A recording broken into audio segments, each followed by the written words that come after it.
Generational curse part 3. Genesis 17:17. Then Abraham fell on his face and laughed and said to him to his heart, in his heart, shall a child be born to a man who is 100 years old, and Sarah who is 90 years old bear a child? Yes, dear beloved in Christ, our scripture proves to us that the patriarch Abraham suffered from the hands of late childbearing. Let me not call it barrenness. Sarah, his wife, as well. In Genesis 25, verse 11, verse 21, now Isaac pleaded with the Lord for his wife, became because she was barren, and the Lord granted his plea, and Rebekah, his wife, conceived.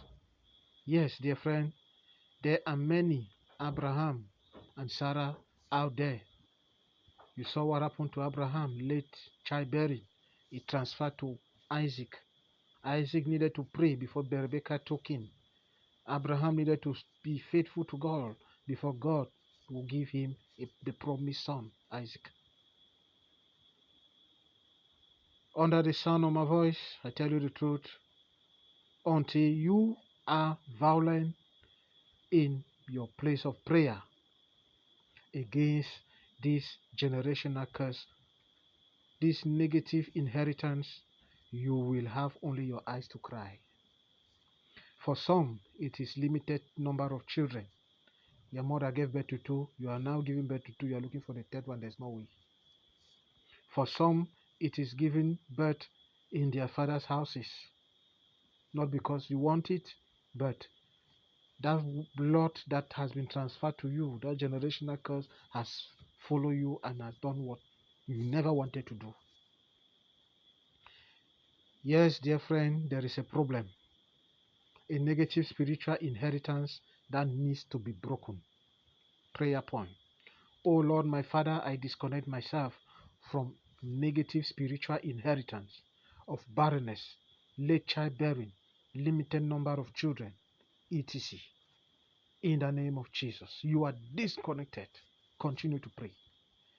Malédiction générationnelle, troisième partie. Genèse 17:17. Abraham tomba sur sa face et rit et dit en son cœur, naîtrait-il un fils à un homme de 100 ans, et Sarah, âgée de 90 ans, enfanterait-elle? Bien-aimés, nous voyons dans notre passage biblique que le patriarche Abraham a souffert lui aussi entre les mains de le retard en ce qui concerne la procréation, pour ne pas dire l'infertilité. Sarah, son épouse, également. Dans Genèse 25, verset 21, nous voyons comment Isaac a prié Dieu d'intervenir avant que son épouse ne puisse être enceinte. Ah oui, son père a eu le même problème. Le sang qui a été transféré pour créer Isaac a contaminé Isaac, lui aussi et son épouse. C'était des problèmes pour la conception. Malédiction générationnelle. Il y a plusieurs personnes, il y a plusieurs Abraham et Sarah sous le coup de ma voix. Jusqu'à ce que tu deviens violent à ton lieu de prière, cette malédiction générationnelle sera toujours ton ami. Et tu n'auras rien que tes yeux pour pleurer.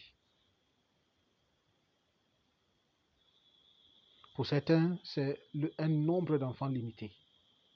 Ta mère a fait 2, toi aussi tu as fait 2, tu cherches un troisième, ça ne vient pas. Malédiction générationnelle. Pour certains, c'est donner naissance dans la maison de leur père. Contre leur grille, ils ne sont pas prêts à le faire. Mais le sang qui a été transféré parle contre vous et vous implique dans ce que vous ne voulez pas faire. Il y a un problème.